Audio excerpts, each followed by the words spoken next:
আলহামদুলিল্লাহ আলহামদুলিল্লাহ রব্বিল আলমিন আসসালাতু ওয়াসসালামু আলা আশরাফিল আম্বিয়াই ওয়াল মুরসালিন ওয়া আলা আলিহি ওয়া সাহবিহি আজমাইন আম্মা বাদ। আসসালামু আলাইকুম ওয়া রাহমাতুল্লাহি ওয়া বারাকাতুহু। দেশে এবং বিদেশে, কাছে এবং দূরে যারা এই ভিডিও দেখবেন, আমি তাদেরকে আন্তরিকভাবে সালাম এবং আন্তরিক মুবারকবাদ জানিয়ে আজকে আমরা আরেকটি বিষয় নিয়ে আলোচনা শুরু করছি। আশা করছি এই আলোচনা শুনলে আমরা অনেকগুলো বিষয় শিখতে পারব, যা আমাদের কর্মময় জীবনে অনেক উপকারে আসবে, কাজে আসবে এবং সুন্নাহর উপরে আমল করা আমাদের জন্য সহজ হয়ে যাবে। অতএব আল্লাহ রাব্বুল আলামিন আমাদের সকলকে এই ভিডিও থেকে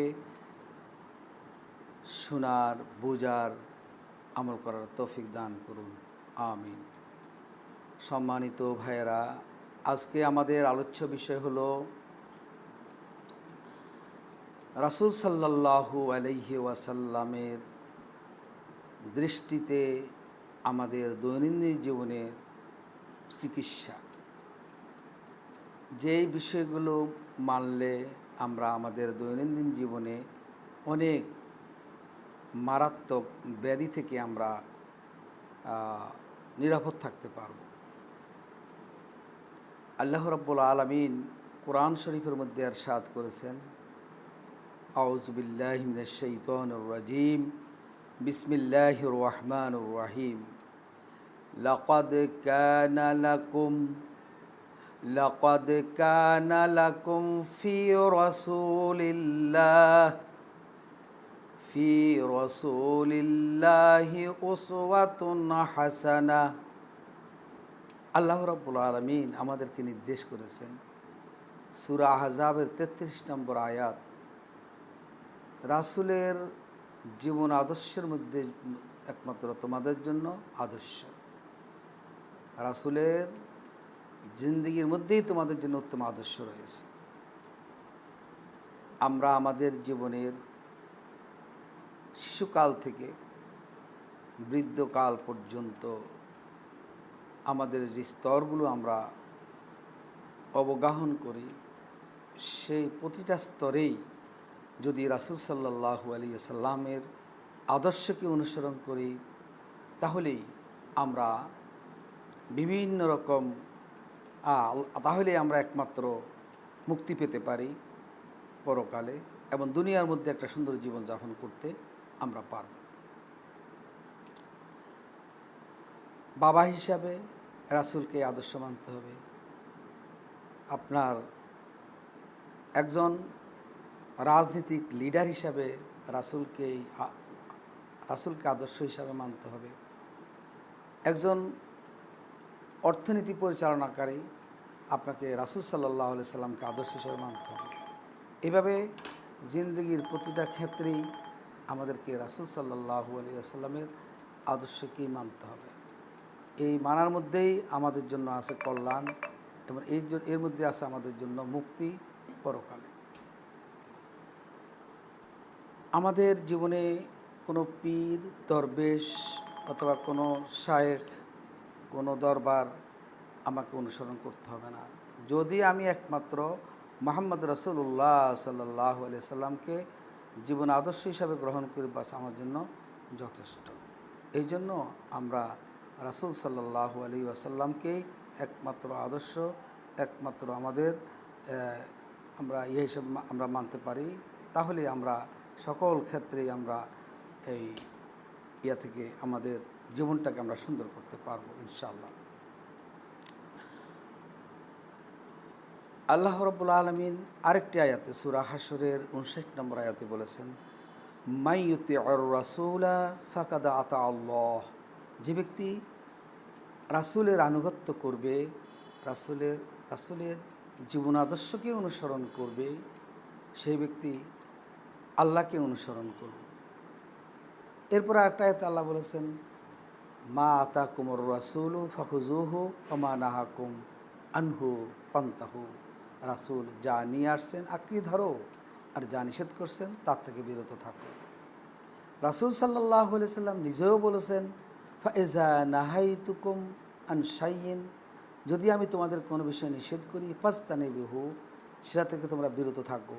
ওয়াইজা আমারতুকুম, আর যে বিষয়ে তোমাদেরকে আমি নির্দেশ দেই, ফাতু মিনহু মাস্তাতাতুম, তোমাদের সক্ষমতা অনুসারে তোমরা তা গ্রহণ করো, তা আমল করো, তা মেনে চলো। রাসূল সাল্লাল্লাহু আলাইহি সাল্লাম আরও বলেছেন যে কুল্লু উম্মতি ইয়াদখুলুনাল জান্নাতা ইল্লা মান আবা, আমার উম্মতেরা জান্নাতে যাবে তবে যে অস্বীকারী। কিলা ওয়া মান আবা, সাহাবায়ে কেরাম জিজ্ঞেস করলেন, ইয়া রাসূলুল্লাহ, আবা কারা? ক্বালা মান আতাআনি, যে ব্যক্তি আমার এই আনুগত্য করবে, দাখালাল জান্নাত, সে জান্নাতে প্রবেশ করবে। ও মান আসানি, যে আমার নাফরমানি করবে, আমার সুন্নার নাফরমানি করবে, আমার আনিত আদর্শের নাফরমানি করবে, সে হলো আবা, সেই হলো অস্বীকারী। এই জন্য আমরা যদি আল্লাহ রাসূলের জিন্দেগিকে অনুকরণ করতে পারি, তাইলে আমরা আল্লাহর বিধিবিধানকে আমাদের অনুকরণ করা হবে। রাসূল সাল্লাল্লাহু আলাইহি সাল্লাম আরও বলেছেন, ইন্নান নাসা লাম ইউতু শাইয়ান আফদালা মিনাল আফাওয়ি ওয়াল আফিয়া। রাসূল সাল্লাল্লাহু আলাইহি সাল্লাম বলেছেন যে পৃথিবীতে মানুষকে আল্লাহ যত নেয়ামত দিয়েছেন, এই নেয়ামতগুলোর মধ্যে সর্বশ্রেষ্ঠ নেয়ামত হলো মানুষের সুস্থতা। আপনি অসুস্থ, আপনার কোটি টাকার ব্যাংক ব্যালেন্স আছে, আপনি অসুস্থ, আপনি খেতে পারেন না, আপনি জাউবাত খান, আপনার হাজার হাজার কোটি টাকার কি মূল্য আছে বলেন? এই জন্যই মানব জীবনের সবচেয়ে বড় নেয়ামত হলো সুস্থতা। রাসূল সাল্লাল্লাহু আলাইহি সাল্লাম এই কথাই বলেছেন, আবদালা মিনাল আফাওয়ি আল আফিয়াতা, সবচেয়ে বড় নেয়ামত পৃথিবীতে সুস্থতা।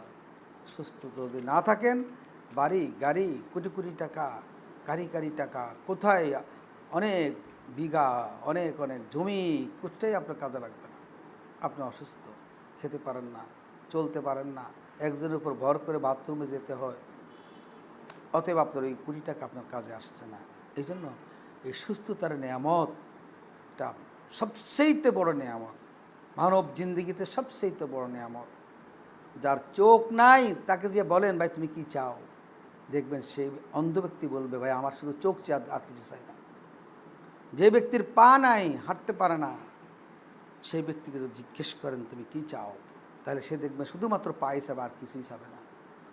শরীর সুস্থ থাকলে আপনি যেই কোনো কাজ করে আপনি খেতে পারবেন, শরীর অসুস্থ থাকলে আপনার জন্য আপনি আরেকজনের বোঝা হয়ে দাঁড়াবেন। আল্লাহ রাসূল সাল্লাল্লাহু আলাইহি সাল্লাম আরও কথা বলছেন যে নি'মাতানি মাগবুনুন ফিহিমা কাসীরুম মিনান নাস আস-সিহা ওয়াল ফারাগ, দুইটি নিয়ামত, যেই দুইটি নিয়ামতকে মানুষ সবচেয়ে অপব্যবহার করে, এবং এই দুইটি নিয়ামতের ব্যাপারে মানুষ বেশি উদাসীন। একটা হলো আস-সিহা, সুস্থতা। আল্লাহ আপনাকে সুস্থতা দান করেছেন, এই সুস্থতা পেয়ে আপনি আপনার জীবনের সব অপকর্মগুলো আপনি সুস্থ অবস্থায় করেন। আপনি সুস্থ অবস্থাকে আপনি মূল্যায়ন করলেন না, কাজে লাগালেন না, এটাকে অসৎ পথে ব্যয় করলেন।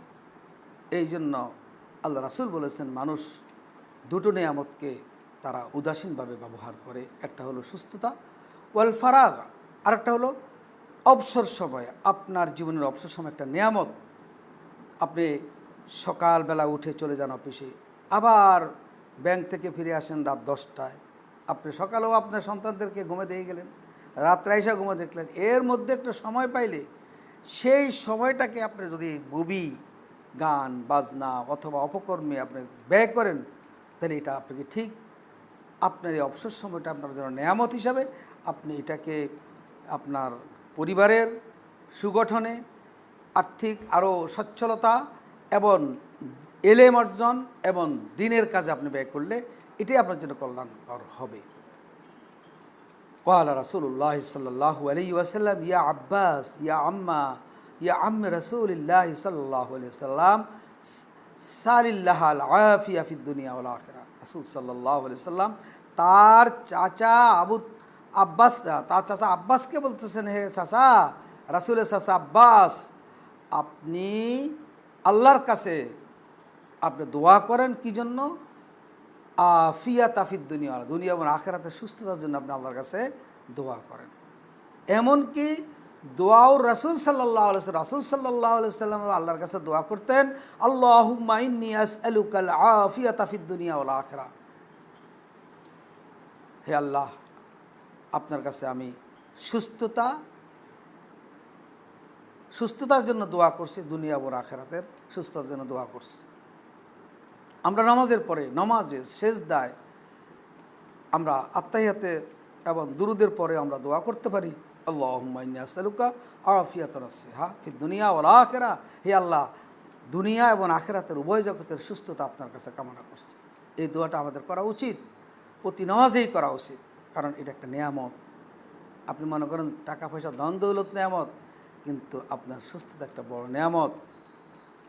এই জন্য রাসূল সাল্লাল্লাহু আলাইহি সাল্লাম দোয়া করতেন, আল্লাহুম্মা ইন্নী আসআলুকা সিহাতান ফি ঈমানিন ওয়া ঈমানান ফি হুসনি খুলকিন ওয়া নাজাহান ইউতবিউহু ফালাহান ওয়া রাহমাতাম মিনকা ওয়া আফিয়াতান ওয়া মাগফিরাতাম মিনকা ওয়া রিদওয়ানা। এইভাবে রাসূল সাল্লাল্লাহু আলাইহি সাল্লাম আল্লাহর কাছে সুস্থতা, আল্লাহর সন্তুষ্টির জন্য এবং দুনিয়া আখিরাতের সুস্থতার আল্লাহর কাছে দোয়া করতেন। রাসূল সাল্লাল্লাহু আলাইহি ওয়াসাল্লাম আমাদেরকে যে নির্দেশনাগুলো দিয়েছেন সেগুলো যদি আমরা মেনে চলি, আমরা অনেক রোগ থেকে, অনেক জীবাণুজনিত রোগ থেকে আমরা বাঁচতে পারবো। আল্লাহ রাসূল বলেছেন, গাত্তুল আনা, খাওয়ার যত পাত্র আছে সব ঢেকে রাখো। এবার পাত্রের মধ্যে কিছু থাকুক আর না থাকুক, খাওয়ার পাত্রগুলো আপনি ঢেকে রাখবেন সবসময়।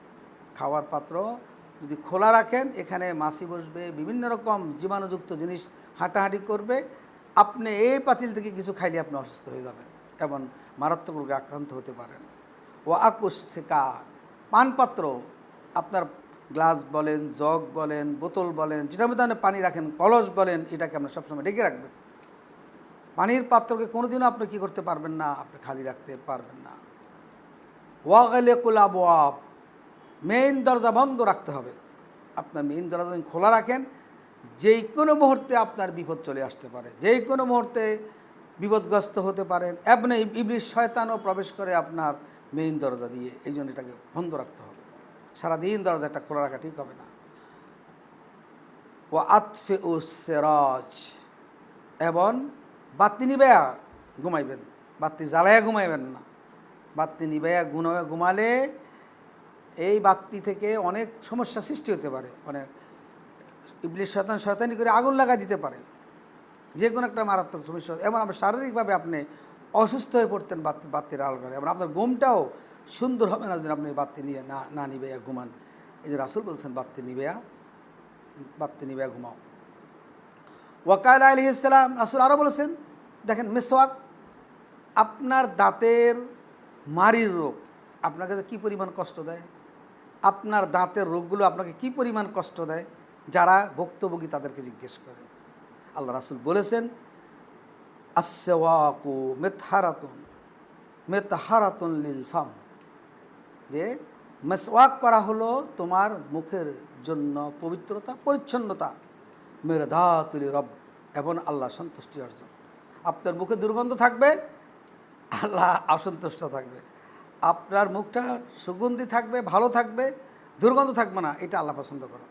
অতএব মিসওয়াকের মাধ্যমে আল্লাহ সন্তুষ্টি অর্জন করা যায়, মিসওয়াকের মাধ্যমে মুখ পবিত্র রাখা যায়, মিসওয়াকের মাধ্যমে মুখের জীবাণুমুক্ত করা যায়। এই জন্যই বেশি বেশি মিসওয়াক করা। ওয়াকাল আলাইহিস সালাম লিআহলি কুবা, আহলে কুবার ব্যাপারে আল্লাহ রাব্বুল আলামিন প্রশংসা করছেন। আল্লাহ রাসূল তাদেরকে জিজ্ঞেস করলেন, কেন তোমাদের ব্যাপারে আল্লাহ প্রশংসা করলেন? তখন তারা বলল, খালু নাজমু বাইনাল আহজারি ওয়াল মা, আমরা পবিত্র হতাম ঢিলা দিয়ে, আবার আমরা পানি দিয়ে পবিত্র হতাম। আমরা শুধু ঢিলা করে শেষ করতাম না, পানি দিয়েও আমরা পবিত্র হতাম। এই পবিত্রতার কারণে আল্লাহ কুবাবাসীর প্রশংসা করেছেন এবং আল্লাহ রাসূল তাদেরকে এই কথাটা জিজ্ঞাসা করেছেন। রাসূল সাল্লাল্লাহু আলাইহি ওয়াসাল্লাম আরও বলেছেন, লাউলা আন আশুক্কা আলা উম্মতি আও আলান নাস লা আমারতুহুম বিসওয়াক মা কুল্লি সালাত। যদি আমি কষ্ট মনে না করতাম আমার উম্মতের জন্য, তাহলে আমি প্রতি নামাজের আগেই মিসওয়াক করার আদেশ আমি তাদেরকে করতাম। তাহলে মিসওয়াকটা অত্যন্ত গুরুত্বপূর্ণ একটা বিষয়। মুখের যে পবিত্রতা, মুখের যে দুর্গন্ধমুক্ত রাখা, খাওয়ার পরে দাঁতের ফাঁকে ফাঁকে যেই ময়লাগুলো জমে সেগুলো পচে আপনার মাড়ি নষ্ট হওয়ার সম্ভাবনা আছে, আপনার দাঁত নষ্ট হওয়ার সম্ভাবনা আছে এবং বিভিন্ন রকম জীবাণুযুক্ত হয়ে আপনার পেটের পিয়াও আপনি ভুগতে পারেন। এই জন্য মেসওয়াক করা, বেশি বেশি মেসওয়াক করা। ওয়াকাল আয়েশা রাদিয়াল্লাহু তাআলা আনহা কানা রাসূলুল্লাহ সাল্লাল্লাহু আলাইহি ওয়াসাল্লাম ইজা কামা মিনান নাওম ইয়াশুসু ফাহু বিসওয়াক। রাসূল সাল্লাল্লাহু আয়েশা রাদিয়াল্লাহু তাআলা আনহা রাসূল সাল্লাল্লাহু আলাইহি সাল্লামের ব্যাপারে বলেন যে রাসূল সাল্লাল্লাহু আলাইহি সাল্লাম ঘুমের থেকে উঠলেই তিনি কী করতেন? তিনি মিসওয়াক করে কী করতেন? মুখ পরিষ্কার করতেন। ইয়াশুসু ফাহু, মুখ পরিষ্কার রাখতেন বিসওয়াক, মিসওয়াক দ্বারা। ওয়াকাল আলাইহিস সালাম তাহরু আফওয়াহু মিন কুল্লি ফালিয়াতাহাল্লাল। তোমরা কি করো? তোমাদের মুখকে পরিচ্ছন্ন রাখো, পবিত্র রাখো। আন মান আকালা ফালিয়াতাহাল্লাল, যে ব্যক্তি খাবে সে যেন মুখ পরিষ্কার করে, অর্থাৎ খিলাল করা। আপনার খাওয়ার পরে গোশত, তারপরে বিভিন্ন রকম ভাতের কিছু অংশ, রুটির কিছু অংশ, যেটাই খান তার একটা অংশ আমার দাঁতের ভিতরে ঢুকে আপনার দাঁতকে অপরিচ্ছন্ন করে এবং ময়লাযুক্ত করে এমনকি দুর্গন্ধময় করতে পারে। এই জন্য রাসূল সাল্লাল্লাহু আলাইহি সাল্লাম বলছেন, তোমরা মুখকে পবিত্র করো খিলাল করে। চিকন, আপনি সূচের চাইতেও চিকন জিনিস যে আপনি দাঁত খিলাল করবেন, তবে মোটা জিনিসটি করলে আপনার দাঁতের সৌন্দর্য নষ্ট হবে, ফাঁকা হয়ে যাবে এবং খোসাখুচিতে আপনার দাঁতের মাড়িতে আপনার ইনফেকশন হতে পারে। এই জন্য একবারে চিকন জিনিস যে আপনি দাঁতগুলো কী করবেন? খাওয়ার পরে পরিষ্কার করবেন। এবং কি রাসূল সাল্লাল্লাহু আলাইহি ওয়াসাল্লাম আরও বলেছেন যে খাওয়ার আগে এবং খাওয়ার পরে, খাওয়ার আগে হাত ধোয়া, খাওয়ার পরে হাত ধোয়া, এটা বারাকাতুত তোয়াম, এটা হলো খাওয়ার একটা বরকত। আমরা অনেকে হাত ধুই না, হাত না ধুয়ে অথবা সাবান দিয়ে না ধুয়ে আমি খেতে বসে যাই। আপনি দেখবেন হাত একবার পরিষ্কার, আপনার হাত দেখলে দেখবেন, তাকিয়ে দেখবেন কিচ্ছুই ময়লা নেই, কোনো কিছুই নেই। যখন আপনার সাবান দিয়ে হাত দিবেন তখন দেখবেন যে কালো কালো অনেকগুলো ময়লা বের হচ্ছে। এই জন্য রাসূল সাল্লাল্লাহু আলাইহি সাল্লাম খাওয়ার আগে খাওয়ার পরে হাত ধোয়াকে তিনি বলছেন এটা হলো বারাকাতুত তোয়াম, এটা হলো খাওয়ার বারাকা। অর্থাৎ আমাদেরকে উদ্বুদ্ধ করার জন্য রাসূল এটাকে বরকতময় খাওয়া হিসাবে আখ্যায়িত করেছেন। এই জন্য খাওয়ার আগে সুন্দরভাবে ভালোভাবে হাত ধোয়া এবং খাওয়ার পরে হাত ধোয়া, এটা যদি আমরা করি অনেক রোগ জীবাণু থেকে আমরা বাঁচতে পারবো। এটাই হলো তিব্বিন নবী, এটাই আসলে চিকিৎসা। আপনি রোগ সৃষ্টি হলে আপনার ওষুধ খাওয়ার দরকার নেই তো, আপনার রোগ সৃষ্টি হওয়ার আগে সাবধান হয়ে যান। এই জন্য হাত আপনার ধুয়ে, হাতকে সাবান দিয়ে বা আপনার যে কোনো লিকুইড আপনার সাবান দিয়ে আপনার ধুয়ে তারপরে আপনার খাবেন। আবার খাওয়ার পরেও কী করবেন? তৈলাক্ত জিনিস, বিভিন্ন জিনিস হাতে লেগে থাকে সেগুলো আপনার সাবান দিয়ে পরিষ্কার করবেন। তাইলে এটা আপনার খাওয়াটাও বারকতময় হবে, আপনি জীবাণু থেকে বেঁচে গেলেন, আপনি সুস্থ থাকলেন। ক্বালা আলী রাদিয়াল্লাহু আনহু আম্মা হাসানা হুসাইন। রাসূল সাল্লাল্লাহু আলাইহি ওয়াসাল্লাম হাসান হুসাইনের জন্মের পর তাদের নাম রাখলেন এবং তাদের আকিকা দিলেন এবং তাদের চুলকে মুন্ডন করলেন, এমন কিছু টাকা পয়সা, অর্থাৎ তখন তো ওনাদের আমলে যে টাকা পয়সা ছিল সেটা তিনি সদকা করেছেন এবং তিনি খতনা করার জন্য আদেশও করেছেন। এগুলো শিশুদের জন্য এগুলো একটা নিয়মতান্ত্রিকভাবে করা উচিত। ওয়াকাল আলাইহিস সালাম আলাইকুম লাবানিল বাকার। রাসূল সাল্লাল্লাহু আলাইহি সাল্লাম বলেছেন যে তোমরা আলাইকুম লিবানিল, গরুর দুধ খাও। ফাইন্নামা শিফা, গরুর দুধের মধ্যে তোমাদের আরোগ্য আছে। অসামনাহু দাওয়াউন, গরুর দুধের ঘিয়ের মধ্যে তোমাদের জন্য কি আছে? তোমাদের জন্য ঔষধ আছে। অনেক হারবাল ওষুধ তৈরি হয়, সেখানে ঘি ব্যবহার করে। লোহমুহা দাউন, আর গরুর গোশত যদি বেশি খান সেটার মধ্যে রোগ আছে। আপনি গরুর গোশত 1 কেজি খেয়ে ফেললেন, 2 কেজি খেয়ে ফেললেন, এটার যে কোলেস্টেরল আপনার বৃদ্ধি পাবে, রক্তের কোলেস্টেরল বাড়বে, আপনার শরীরের ভিতরে চর্বি জমবে, আপনার রক্ত চলাচলে বাধাগ্রস্ত করবে। এটা রাসূল 1400 বছর আগে রাসূল সাল্লাল্লাহু আলাইহি সাল্লামের কথাটা বলে গেছেন। আজকে ডাক্তারেরা ঠিক একই কথা বলেন, রেড মিট খাবেন না, রেড মিট খাবেন না, রেড মিট খাবেন না, আপনার হার্ট অ্যাটাক হয়েছে রেড মিট খাবেন না, স্ট্রোক হয়েছে আপনার রেড মিট খাবেন না, আপনার ডায়াবেটিস বেড়ে গেছে রেড মিট খাবেন না, ডাক্তারাই বলে। অতএব রাসূল সাল্লাল্লাহু আলাইহি সাল্লাম 1400 বছর আগে তিনি এই কথাই বলেছেন, লোহমুয়া দাউন, গরু গোশতের মধ্যে রোগ আছে। তো আজকে এটাই প্রমাণিত, এই যে প্রুভ হচ্ছে, এই যে চিকিৎসা বিজ্ঞানের যেই উত্তরোত্তর উন্নতি হচ্ছে, সেটাই যে প্রমাণ হচ্ছে যেমন রাসূল সাল্লাল্লাহু আলাইহি সাল্লামের কথাটাই সঠিক। রাসূল সাল্লাল্লাহু আলাইহি সাল্লাম বলেছেন, মান লাআকা আল আসালা সালাসা গদওয়াতিন ফি কুল্লি শাহরিন লাম ইউসিবহু আজিমুল বালা। রাসূল সাল্লাল্লাহু আলাইহি সাল্লাম বলেছেন, যেই ব্যক্তি মাসে 3 দিন সকালবেলা হাতের মধ্যে মধু নিয়ে, হাতের তালুতে মধু নিয়ে চেটে খাবে, তার বড় কোনো রোগ হবে না, তার বড় কোনো রোগ হবে না। ওয়াকাল আলাইহিস সালাম আলাইকুম বিশফাইন, রাসূল শাফাইন, রাসূল সাল্লাল্লাহু আলাইহি সাল্লাম বলছেন যে 2টা আরোগ্য, 2টা তোমাদের আরোগ্য বিষয় তোমরা গ্রহণ করো, এটা তোমাদের জন্য ওয়াজিব করে দাও, লাজেম করে নাও। বিশফাইন, 2টা আরোগ্যকারী জিনিসকে তোমরা নিজের জন্য লাজেম করে নাও। একটা হলো আল আসাল, মধু। মধু তোমরা কম খান, কিন্তু সব সময় খেতে পারলে এটা অনেক রোগ থেকে আপনাকে ভালো রাখবে। আপনার যে সমস্ত ভিটামিনগুলোর অভাবে আপনার রোগগ্রস্ত হয়ে যান, সেগুলোর পূর্ণতা দিবে মধু। এরপরে আপনার যত ব্যারাম আছে, মানসিক রোগ আছে, আপনি মানসিক রোগ হলে আপনি সারাদিন টিভি দেখেন, ইউটিউব দেখেন, উলঙ্গপনা দেখেন, আপনি মনে করেন যে এগুলি আপনার মনকে ভালো করবে, কোশ্চিন কালেও না, এগুলো আপনার মনকে আরও খারাপ বানাবে। আবার অনেকে আছে মন ভালো করার জন্য সিগারেট খায়, অনেকে মন ভালো করার জন্য গাঁজা খায়, অনেকে মন ভালো করার জন্য মদ খায়, অনেকে আবার মন ভালো করার জন্য পানের সাথে কতগুলো জর্দা খায়। তো এগুলো কি আপনাদের ভালো করবে? এগুলো সব হলো আপনার জন্য ক্ষতিকর জিনিস।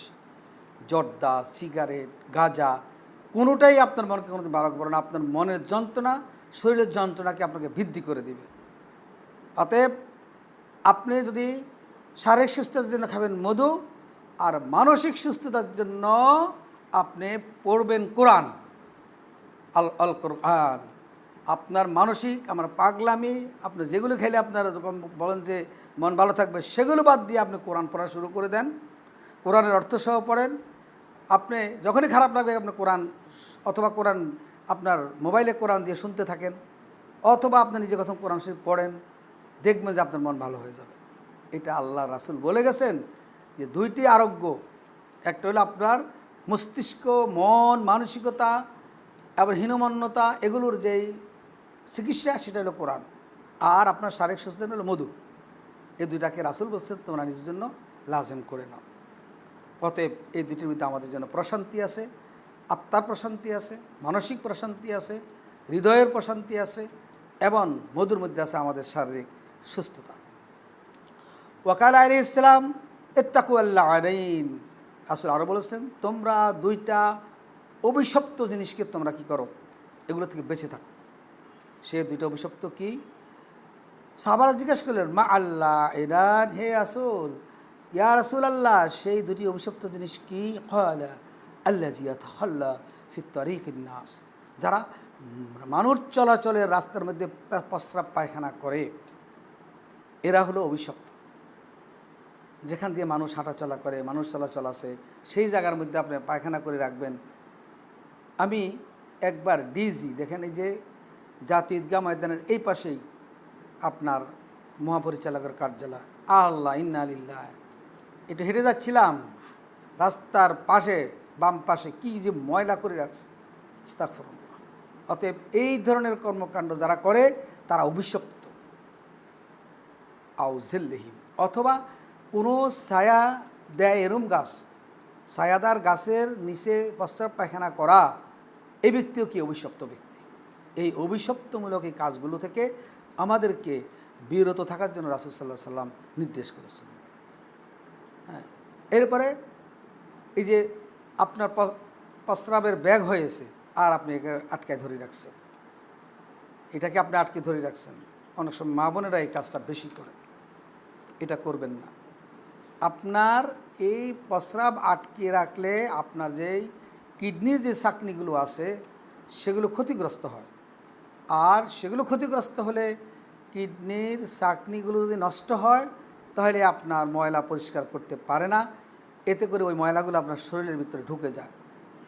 এই জন্য প্রস্রাব যখনই ব্যাগ হবে তখনই প্রস্রাব করে ফেলবেন, ধরে রাখলে আপনার এটা রোগ হওয়ার সম্ভাবনা আছে। এই জন্যে রাসূল সাল্লাল্লাহু আলাইহি সাল্লাম একবার মসজিদে নববীতে একজন গ্রাম্য ব্যক্তি, গ্রাম্য ব্যক্তিকে আরাবিয়ন বলা হয়, এই গ্রাম্য ব্যক্তি প্রস্রাব করে দিছে।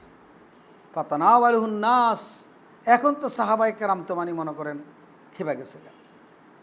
ফাকাল লাহুমুন নবী সাল্লাল্লাহু আলাইহি সাল্লাম, রাসূল সাল্লাল্লাহু আলাইহি সাল্লাম সাহাবাদেরকে বললেন, দাউহু, তাকে ছেড়ে দাও এবং তাকে প্রস্রাব করতে দাও। দাউহু, সে প্রস্রাব করতেছে, এই মুহূর্তে তাকে কোনো কিছু বলবা না, সে প্রস্রাব করতে দাও। চিন্তা করছেন, মসজিদে নববীতে প্রস্রাব করতে দিলেন, কেন দিলেন? এই প্রস্রাব করার মধ্যখানে যেন কেউ যদি ধমক দিয়ে আটকিয়ে দেয় তাহলে তার ক্ষতি হবে, তার কিডনিতে সমস্যা হবে। এই জন্য রাসূল বলছেন দাউহু, তাকে ছেড়ে দাও। এরপরে রাসূল বললেন, কি বললেন? ওয়া আহরিকু আলা বালিহি সাজলাম মিনাল মা, এবং এক বালতি পানি এনে কি করে, এই পানি দিয়ে পানিটা এই প্রস্রাবটা পরিষ্কার করে দাও। তাহলে কি বুঝলেন? এখানে দুইটা জিনিস, একটা হলো রাসূল সাল্লাল্লাহু আলাইহি সাল্লাম ধর্মীয় ব্যাপারে কোনো ঘোড়া ছিলেন না, তিনি ধর্মান্ধ ছিলেন না, এই ধর্মকে তিনি মানবতার কাজে ব্যবহার করেছেন। এখানে একজন গ্রাম্য ব্যক্তি, সে বুঝে না, মসজিদ বুঝে না, হারামাইন বুঝে না, এখন তাকে এখানে ধমকাধমকি লাভ হবে না। এক, দুই নম্বর হলো প্রস্রাবটা যদি এখন আটকে দেওয়া হয় তাহলে সে তার কিডনিতে ক্ষতিগ্রস্ত হবে। এই জন্য রাসূল সাল্লাল্লাহু আলাইহি সাল্লাম বলছেন তাকে প্রস্রাব করতে দাও, এরপর বালতি দিয়ে পানি এনে পরিষ্কার করে দাও। তারপরে রাসূল বলছেন বুইসতুম মুয়াসসিরিন আলাম তাবআসু মুআসসিরিন। রাসূল সাল্লাল্লাহু আলাইহি সাল্লাম বললেন, আমাকে সহজ করার জন্য পাঠানো হয়েছে, আমাকে কঠিন করার জন্য পাঠানো হয়নি। এই জন্য আমরা সবসময় নেগেটিভ দৃষ্টি পরিহার করে পজিটিভ হওয়া দরকার। আমাদের জীবনটা যে কেমন হলো, আমরা আজকে কথায় কথায় ফতুয়া, কথায় কথায় কারোর কাফের ফতুয়া দিই, কাউকে মুনাফেক বলি, কাউকে কাফের বলি। এর চেয়ে নিকৃষ্ট মানসিকতার মানুষ আর কেউ হতে পারে না। কেন? না জেনে না শুনে আপনি শুধু কাল, অথচ আল্লাহ রাসূল বলছেন ইয়াসসিরু ওয়ালা তুয়াসসিরু বাশশিরু ওয়ালা তুনাফফিরু। হ্যাঁ, সব সহজ করো, কঠিন করিও না, সুসংবাদ দাও, দুঃসংবাদ দিও না, কাউকে ঘৃণা করিও না। হ্যাঁ, তাদের সুসংবাদ দাও, দুঃসংবাদ দিও না, ঘৃণামূলক কোনো কিছু ছড়াইও না। আর আমরা ফেসবুক, ইউটিউব অর্থাৎ বিভিন্ন রকম সামাজিক না তো অসামাজিক মাধ্যমগুলোতে আমরা কি করি, আমরা বিভিন্ন রকম লেখালেখি করি যেগুলো আমরা ঘৃণা ছড়াই। এরপরে পাঞ্জাবি, টুপি, দাড়ি, পাগড়ি নিয়ে আমরা শুধু কাল কাফের ফতোয়া দিতে থাকি। কি পরিমাণ রাসূলের সুন্নতের বিপরীতে অসভ্যতম আচরণ করে আমরা মানুষকে শুধু কাফের ফতোয়াই দিতে জানি, কিন্তু আমরা মানুষকে বুঝাইতে জানি না, মানুষের কাছে ভিড়তে পারি না। মানুষের কাছাকাছি গিয়ে মানুষকে বুঝাইতে হবে, বলতে হবে কোনটা সমস্যা কোনটা সমস্যা না। আপনি কয়দিন দাওয়াত দিয়েছেন ওই লোকটাকে, যে লোকটাকে আপনি কাফের ফতোয়া দিলেন? এগুলো থেকে বেরিয়ে আসতে হবে। আমাদেরকে ইসলামকে সহজ করে তুলে ধরতে হবে, কঠিন করা যাবে না, কথায় কথায় কাফের ফতুয়া দেওয়া যাবে না।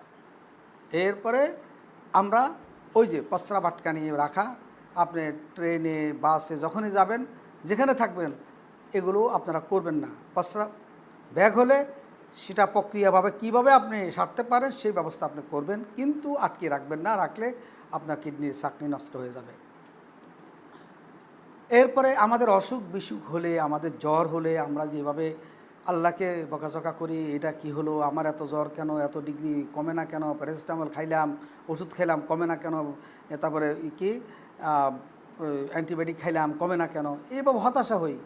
কিন্তু দেখেন হাদিসে কুদসিতে আল্লাহ বলতেছেন, তুমি যখন অসুস্থ হও, জ্বর হয়, ইন তাওয়াফাইতুহু আন উদখিলাহুল জান্নাতা, তোমার এই রোগে যদি তুমি মারা যাও, এই জ্বরে যদি তুমি মারা যাও, তো তোমাকে জান্নাত দিয়ে দেব, জান্নাতে প্রবেশ করাবো। ওয়াইন আনা শাফাইতুহু, যদি আমি তোমাকে সুস্থ করে দেই, আন উবাদ্দিলা লাহু লাহমান অদিমান খায়রান, তোমাকে উত্তম গোশত এবং উত্তম রক্ত তোমাকে আমি ব্যবস্থা করে দেব। ও আন উকাফেরা আনহু সাইয়াতি, আর এই রোগের কারণে তোমার জীবনের পূর্বের গুণাগুলো আমি কি করব, মুছে দেব। আল্লাহু আকবার। অতএব কারণে হতাশা নয়, রোগ হলে হতাশা নয়, রোগ হলে কাউকে বকাঝকা গালিগালাজ নয়। সাআল আব্বাস রাদিয়াল্লাহু তাআলা আলি আতা ইবনে আবি রুবাহ আরাইতুকা ইমরাতা জান্নাতুন قال عليه السلام لا تسبها فإنها تنقي الذنوب كما تنقي النار। হ্যাঁ, কারো জ্বর হলে যে গালিগালাজ করে, রাসূল বলছেন তোমরা গালি দিও না, বরং তুনাক্কি যুনুবা, এই জ্বর দ্বারা তোমাদের গুনাহ দূর হয়ে যায়, রোগ দ্বারা তোমাদের গুনাহ দূর হয়ে যায়, কামা তুনাক্কি নারা খাবাসাল হাদিদ, যেমন আগুন দিয়ে কি করা হয়, লোহার ময়লা দূর করা হয়, মোলার জঙ্গলও দূর করা হয়। ওয়াকাল আলাইহিস সালাম লা ইউসিবুল মুমিনু মিন মুসিবাতিন হাত্তা শাওকা ইল্লা কুসা বিহা আও কুফরা বিহা মিন খাতায়া। রাসূল সাল্লাল্লাহু আলাইহি ওয়াসাল্লাম বলেছেন, যদি কোনো মোমেন কোনো মুসিবতের মধ্যে পড়ে, এমনকি যদি তার পায়ে একটি কাঁটাও বিঁধে, এই তার মুসিবত একবার সবচেয়ে ছোট্ট একটা কষ্ট হলো কাঁটা বিঁধা, এই পায়ে কাঁটা বিঁধলো, যদি এমনও হয় তাহলেও তার গুনাহ আল্লাহ মুছে দেন। ইল্লা কুসা বিহা আও কুফেরা বিহা মিন খেতায়া, তার গুনাহ মাফ হয়। মুমিন এমন এক আশ্চর্যের বিষয়, মুমিনের সব জিনিসই ভালো আল্লাহর কাছে। আল্লাহু আকবার। ওয়াকাল আলাইহিস সালাম মা ইউসিবু মুসলিমিন মিন ওয়াসাবিন ওয়ালা নাসাবিন ওয়ালা সাকামিন ওয়ালা হুজনিন হাত্তা আল হাম্মি বিহাম্মাতিন ইল্লা কুফরা বিহি মিন সাইয়্যাতিহি।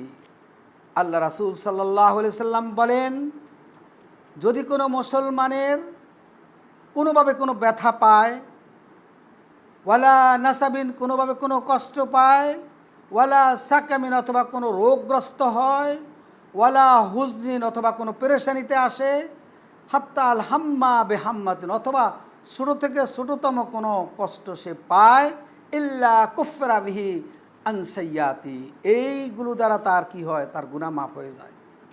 সুবহানাল্লাহ।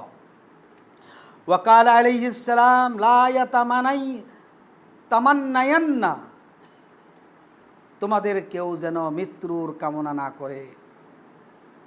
লা তামান্নায়ান্না আহাদুকুমুল মাউতা, তোমাদের কেউ যেন মৃত্যুর কামনা না করে। ওয়ালাকিন ইয়াকুলু, কষ্টের কারণে যে আল্লাহ আমার লইয়া যান, আল্লাহ আমার আর রাইখেন না, আমার শেষ করে ফেলেন, আমার এই জিন্দিগির কোনো দাম নাই, এইসব কথা বলবেন না। কি বলবেন? ওয়ালাকিন ইয়াকুলু, বরং আপনি বলবেন আল্লাহুম্মা আহইনি মা কানাতিল হায়াতুন খায়রান, আল্লাহ আমার জিন্দগি যতদিন আপনি কল্যাণ মনে করেন ততদিন আমাকে হায়াত দান করেন। ওয়া তাওয়াফানি ইযা কানাতিল ওয়াফাউ খায়রান লি, এবং আমাকে যখন ভালো মনে করবেন তখন আমার মৃত্যু দিবেন। এটা হলো হাদিসের কথা। আর আপনি আর আমি কি কই, আল্লাহ আরে আমারে নেয় না কেন, এত ভেজালো আমারে ফালাই রাখছে কেন, এই রোগটা দিয়ে আল্লাহ আমার এইরকমে ভোগাইতেছে কি লাইগা, এইসব কথা বলা যাবে না। ওয়াকাল আলাইহিস সালাম ইজা দাখালতা আলাল মারিদ ফামুরহু ইয়াদউ লাকা ফাইন্না দুআহু কাদুআইল মালাইকা। রাসূল সাল্লাল্লাহু আলাইহি সাল্লাম বলেন, যখন তোমরা কোনো রোগীকে দেখতে যাবে তখন তাকে বলবা তোমাদের জন্য দোয়া করতে, কারণ ফাইন্না দুআহু কাদুআইল মালাইকা, কারণ রোগীর দোয়া ফেরেশতার দোয়ার মতো। আল্লাহু আকবার। আর আমরা কি করি, মুনুবি দিয়ে দোয়া করি, কিন্তু অথচ মানে ওই সময় রোগীর দোয়াটাই দোয়া কবুল হবে বেশি। ওই মুলুবি থেকে, হুজুর থেকে, আপনার যে হুজুরকে আপনি 500 টাকা দিয়ে মিলাদ পড়াইছেন, 500 টাকা দিয়ে দোয়া করাইছেন, তার চাইতে বেশি দোয়া কবুল হবে ওই রোগীর। অতএব রোগীকে বলবেন হাত তুলে দোয়া করতে, আপনারা সবাই আমিন আমিন বল। ওয়াকাল আলাইহিস সালাম কানা ইজা আতাশা গাদ্দা বিহা সাউতি ও আমসাকা আলা ওয়াজহি। রাসূল সাল্লাল্লাহু আলাইহি ওয়াসাল্লাম বলছেন, তোমরা যখন হাসি দিবে তখন তুমি মুখটাকে হাত দিয়ে চেপে ধরবে, মুখটাকে চেপে ধরবে, কারণ হাসিটা যদি অনেক জোরে আসে তাহলে মানুষের কানের অবস্থা খারাপ হয়ে যাবে।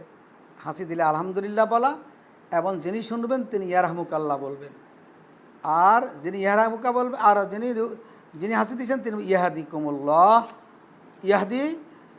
ইয়াহদিকুমুল্লাহু ওয়া ইউসলিহ বালাকুম, এই দোয়াটা পড়বে যিনি হাসি দিবেন তিনি। ওয়াকাল আলাইহিস সালাম আত-তাসাউবু মিনাশ শাইতান, হাই দেওয়া এটা শয়তানের কাজ, অলসতা থেকে হাইটা আছে। ফায়জা তাসাওয়াবা আহাদুকুম ফালিয়ারুদ্দুহু মাস্তাতা, তোমাদের যদি হাই আসে তোমার যতটুকু শক্তি ক্ষমতা দিয়ে তুমি হাইটাকে চাপিয়ে রাখার চেষ্টা করো।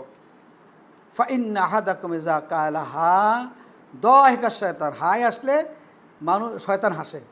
হাই আসলে মানে আপনার চেহারার যে বিকৃত রূপ ধারণ করেন তখন শয়তান কী করে, হাসে। এই জন্য হাই দেওয়ার সময় মুখে হাত রেখে এবং হাইকে একটু ঠেকানোর জন্য চেষ্টা করা। ইন্নাহু কালা বিকুল্লি দাইন, রাসূল সাল্লাল্লাহু আলাইহি সাল্লাম আরও বলেছেন যে প্রত্যেক রোগেরই ওষুধ আছে।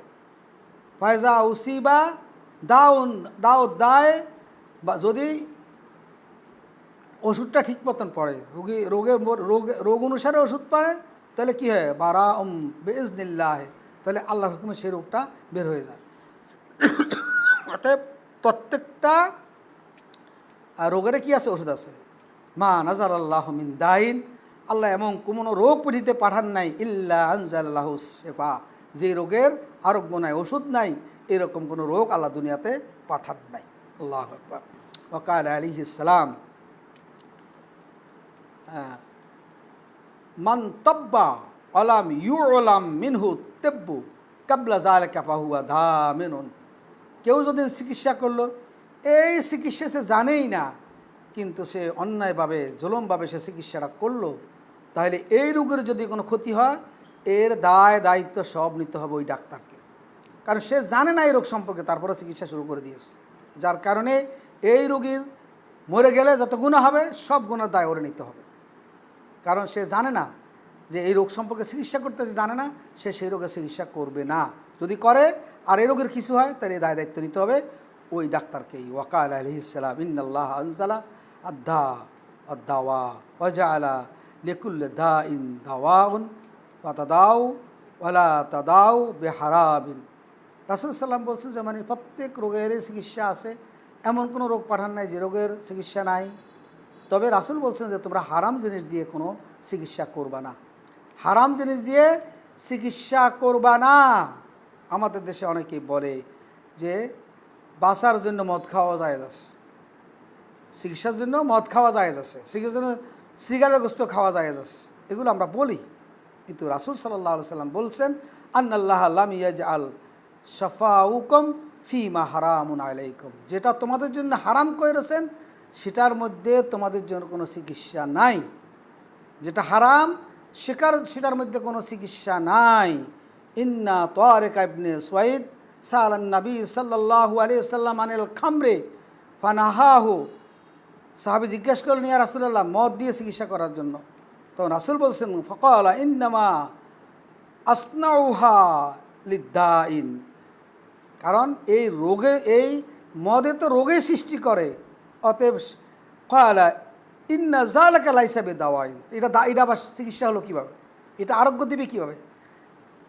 মদ নিজেই রোগ, যেটা হারাম সেটা নিজেই রোগ, সে রোগ হইয়া ওইটা আবার কিভাবে মানুষকে আরোগ্য করবে, এটা রাসূল বলে দিলেন। অতএব হারাম জিনিস কোনোদিনও আরোগ্য দিতে পারে না, হারাম জিনিস দিয়ে চিকিৎসা করা হারাম। ইন্নাহু কালা মান তাদাওয়া বিখামরিন ফালা শাফাহুল্লাহ, যে ব্যক্তি মদ দিয়ে কোনো চিকিৎসা করবে তাকে আল্লাহ সুস্থ করবেন না। রাসূলের হাদিস, আন্না নবী সাল্লাল্লাহু আলাইহি ওয়াসাল্লাম কানা ইজা সাদা গালাকা রাসাহু বিল হিনা ওয়া ইয়াকুলু আন্নাহু নাফিউন বিইজনিল্লাহ মান মিনাস সাদা। কেউ যদি, রাসূল বলছেন যে মানে কেউ যদি মাথা ব্যথা করে আর যে মেহেদি লাগায়, গাছের মেহেদি, এই মেহেদি লাগায়, তাহলে তার মাথা ব্যথা দূর হয়ে যাবে। তো আসুন, আল্লাহ রাব্বুল আলামিন আমাদেরকে রাসূল সাল্লাল্লাহু আলাইহি সাল্লামের এই যে স্বাস্থ্য সম্পর্কে রাসূল যে কথাগুলো বলছেন, এগুলো আমরা মেনে চলতে পারলে আমার জন্য উপকার হবে, অনেক উপকার।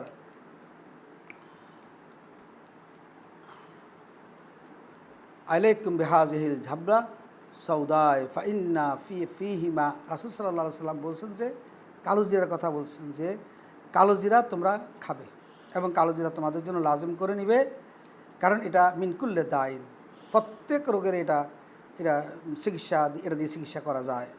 মিনকুল্লে দাইন ইল্লা সা, মৃত্যু ছাড়া সকল রোগের চিকিৎসা হয় এই কালো জিরা দিয়া, এটা রাসূল বলে গেছেন। এবং সুরমা দিয়েও আপনার চোখের জ্যোতি বাড়ে, এটা রাসূল বলে গেছেন। ইয়াকুলু আলাইকুম বিল আসমেদে এন্দার নাওম ফাইন্নাহু ইয়াজুলু বাসার। হ্যাঁ, রাসূল বলছেন যে চোখের জ্যোতি বাড়ায় সুরমা লাগে, চোখের জ্যোতি বাড়ানো যায়। রাসূল সাল্লাল্লাহু আলাইহি ওয়াসাল্লাম আরও বলছেন, ওয়াকাল আলাইহিস সালাম আল হুম্মা মিন কিরে জাহান্নাম, জ্বর হলো জাহান্নামের উত্তপ্ত জিনিস। হামহুহা মিনকুম বিল মাইল বারেদ, এই জ্বরকে তুমি সুস্থ করো পানি দিয়ে, ঠান্ডা পানি দিয়ে জ্বর সুস্থ করো। অতএব জ্বর হইলে আমরা গরম পানি খাই, কিন্তু জ্বর হইলে ঠান্ডা পানি খাওয়া উচিত। ওয়াকাল আলাইহিস সালাম ইজা ওয়াকা যুবাবু ফিল ইনাই আহাদিকুম, যদি তোমাদের কোনো পাত্রের মধ্যে যদি মাছি বসে, ফামকুলুহু ফাইন্না ফি আহাদিল জানাহিহে দাআন অফিল আখিরে শিফাআন। রাসূল বলছেন যদি কোনো মাছি বসে তাহলে মাছিটাকে ভালো করে চুবাইয়া দাও, চুবিয়ে দাও। এই জন্য যেহেতু মাছির এক ডানায় থাকে রোগ আর এক ডানায় থাকে শেফা। আল্লাহু আকবার, 1450 বছর আগে রাসূল বলে গেছেন। আল্লাহু আকবার। কাল আলাইহিস সালাম ওয়াল আজওয়াতু মিনাল জান্নাতে ওয়াহিয়া শিফাউ মিনাস সামি। রাসূল সাল্লাল্লাহু আলাইহি ওয়াসাল্লাম আজওয়া খেজুর এমনকি জীবাণু ভাইরাসও নষ্ট করে দেয়। তোমরা আজওয়া খেজুর দিয়ে চিকিৎসা করো, আজওয়া খেজুর জীবাণু নষ্ট করে দেয়, আজওয়া খেজুর দিয়ে চিকিৎসা করা যায়। রাসূল সাল্লাল্লাহু আলাইহি ওয়াসাল্লাম আরও বলেছেন, মান তাসাব্বাহা কুল্লু ইয়াউমিন সাবআ তামারাত আজওয়াতিন লাম ইয়াদুররুহু ফি যালিকাল ইয়াউম সামমুন ওয়ালা সিহরুন। যদি কেউ প্রতিদিন সকালে 7টা খেজুর খায়, আজওয়া খেজুর খায়, তাহলে আল্লাহ রাসূল বলছেন যে মানে কোনো বিষ এমন কোনো জাদু তার কোনো ক্ষতি করতে পারবে না। আল্লাহু আকবার। রাসূল সাল্লাল্লাহু আলাইহি ওয়াসাল্লাম আরও বলছেন, ওয়াইজা মারিদতু ফাহুয়া ইয়াশফিন অনুনাজ্জিলু মিনাল কুরআন মা হুয়া শিফাউ ওয়া রাহমাতুল লিল মুমিনিন। এটা কোরআন শরীফের আয়াত, এটা হাদিস না, কোরআন শরীফের আয়াত, যে যখন তোমরা অসুস্থ হবে তখন তোমরা বেশি বেশি কোরআন পড়বে। এই কোরআন হলো শিফাউ, এটা আরোগ্য, ওয়ারাহমা, আল্লাহর পক্ষ থেকে রহমত, লিল মুমিনিন, মুমিনদের জন্য। ওয়াকাল আলাইহিস সালাম ইন্না ফিস সালাতি শিফাউন, রাসূল আরও বলছেন যে তোমাদের যদি রোগ হয় তোমরা বেশি বেশি নামাজ পড়ো, নামাজের মধ্যে তোমাদের জন্য আরোগ্য রয়েছে। এই জন্য ভাই আসুন আমরা রাসূল সাল্লাল্লাহু আলাইহি সাল্লামের এই সমস্ত নির্দেশনা থেকে শিক্ষা গ্রহণ করতে পারি। আল্লাহ আমাদেরকে সে তৌফিক দান করুক। ওয়া আখির দাওয়ানা আলহামদুলিল্লাহ। আসসালামু আলাইকুম ওয়া রাহমাতুল্লাহি ওয়া বারাকাতুহু।